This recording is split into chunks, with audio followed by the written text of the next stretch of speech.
Dice la palabra del Señor en Primera de Samuel, capítulo 10, versículo 1.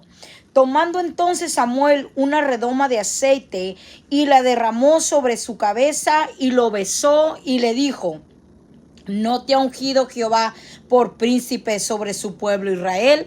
Miramos cómo el profeta Samuel es enviado de parte de Dios para ir a ungir a Saúl para que sea príncipe o gobernante sobre el pueblo de Israel.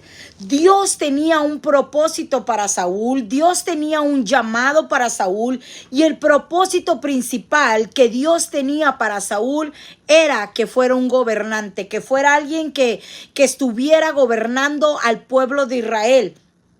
Pero más adelante miramos cómo el propósito que Dios había puesto sobre la vida de Saúl se rompe. El propósito que Dios tenía para Saúl, Saúl comete un fraude en contra de Dios. ¿Por qué uso la palabra fraude? Bueno, porque la palabra fraude significa violación de la confianza hacia alguien. Entonces miramos cómo Saúl comete un fraude en contra de Dios, cómo Saúl defrauda la confianza que Dios había depositado en Saúl para gobernar a una grande nación. En el capítulo 10 del Primera de Samuel nos enseña exactamente en el versículo 10 cómo es que aún Saúl profetizó en medio de un grupo de profetas. Profetizó, ¿por qué?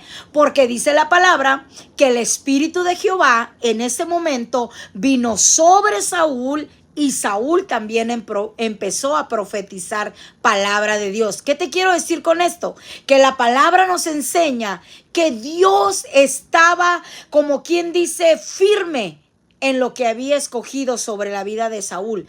El que no estuvo firme para cumplir esa palabra fue Saúl. ¿Por qué? Porque dice en Primera de Samuel, capítulo 15, versículo 24 al 26, dice que Dios desechó a Saúl por rebelde. Dios lo desecha porque en el corazón de Saúl no estaba haciendo las cosas como Dios quería que las hiciera.